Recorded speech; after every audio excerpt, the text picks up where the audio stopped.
Alô, espero que você esteja bem de saúde.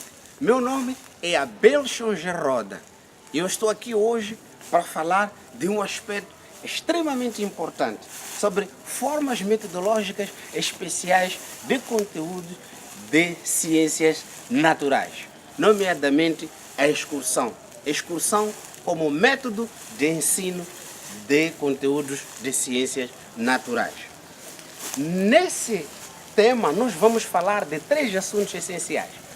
Vamos falar da definição, vamos falar de como planificar uma excursão e depois das vantagens e desvantagens de uma excursão. Vamos a isso. Vamos à definição. O que é excursão? Excursão é um método de ensino de ciências naturais que consiste em sair da sala de aulas junto com os alunos para estudar os fenômenos que nós vemos e ouvimos falar. Vamos agora ver como planificar uma excursão. É importante perceber que a excursão ela não deve ser improvisada de jeito nenhum. Deve ser planificada primeiro pelo professor e depois com a participação dos alunos. O primeiro passo é definição dos objetivos em 3 âmbitos. Primeiro, o âmbito dos conhecimentos. Estamos aqui a falar do nível cognitivo. Segundo, o âmbito das capacidades e habilidades. Estamos a falar do nível psicomotor, o nível de destrezas físicas, o nível de habilidades, o nível de capacidades, atividades semi-intelectuais. O terceiro nível, que é o terceiro âmbito também, é o âmbito das atitudes e convicções. Estamos aqui a falar do nível afetivo. Aqui o nível de organização, o nível de valores, interesses e sentimentos.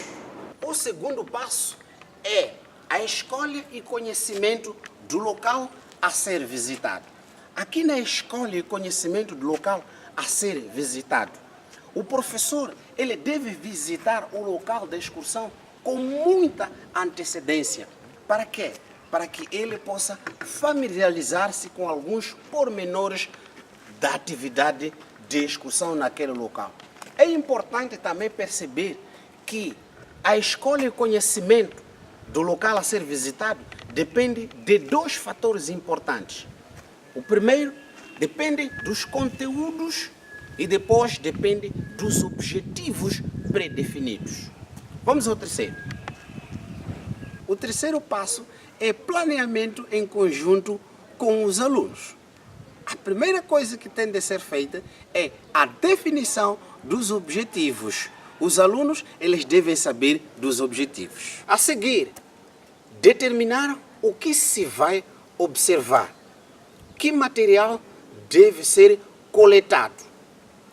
Que material deve ser levado para registro de amostras? Deve-se estabelecer com as crianças o horário, o dia, a merenda que se vai levar, o meio do transporte, a autorização dos pais encarregados de educação. Não os pais autorizarem ao professor a ir, mas autorizarem seus filhos para evitar acidentes. Estabelecer o acesso ao local da visita. E se for uma turma numerosa, deve-se dividir a turma em grupos. Por quê? Porque grupos numerosos, eles podem dificultar as atividades excursionistas, cabendo ao professor limitar esses grupos. O quarto passo é a realização da excursão. Ora, aqui na realização da excursão, o professor ele deve orientar constantemente os seus alunos para que essa atividade possa correr da melhor maneira e que sejam alcançados os objetivos. Por exemplo, para alguns fenômenos facilmente observáveis, o professor ele deve chamar a atenção aos seus alunos. Um dos exemplos destes fenômenos facilmente observáveis é a construção de ninhos pelos pássaros, a vida de um formigueiro, a queda e a renovação das folhas das árvores. Outros fenômenos que facilmente podem ser observados são o efeito das queimadas descontroladas e o abate indiscriminado de biodiversidade.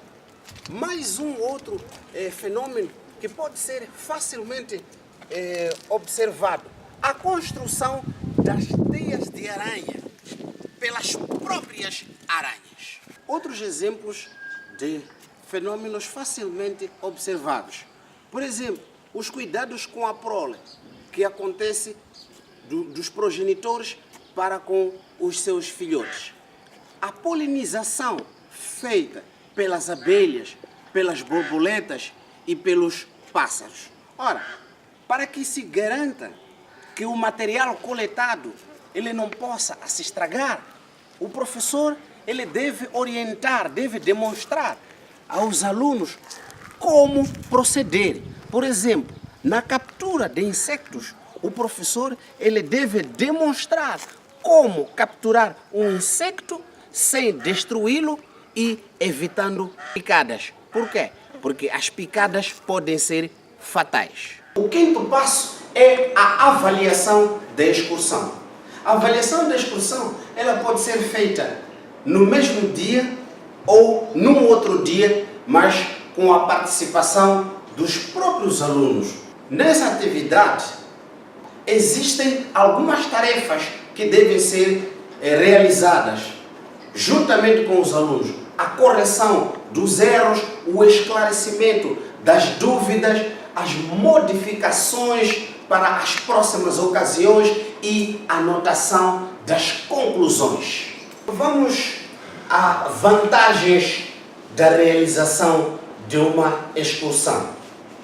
Primeiro, o aluno ele observa diretamente os objetos, os fenômenos ou processos da natureza. Ele estuda os fenômenos em seu ambiente natural. O aluno ele vai adquirir de forma mais sólida o conhecimento, visto que a excursão ela evidencia o contato direto entre aluno com o meio ambiente. Na excursão existe o desenvolvimento cultural, o desenvolvimento social, pessoal e intelectual do aluno. A excursão ela estimula a atividade mental e física do aluno. Na excursão atende-se à curiosidade e cria-se um hábito de pesquisa no aluno. A excursão ela contribui para a socialização dos alunos, estabelecendo entre eles a compreensão, camaradagem e simpatia. A excursão proporciona também melhor conhecimento dos alunos pelo professor e vai estreitar as relações de estima que existem entre o professor e o aluno. Desvantagens da excursão. Se for o caso de levar o aluno para muito longe, exige o custo financeiro. Outra desvantagem, não há liberdade, o que significa que tanto o professor como o aluno ficam focalizados só no único aspecto. A liberdade para pesquisar, para observar mais fenômenos, aí não existe. Outra, se o aluno ou o professor não se acostumaram com esta prática, pode achar-se complicado na primeira tentativa. Chegamos ao final de mais uma aula sobre excursão como método de ensino de conteúdos de ciências naturais. Obrigado e passe bem.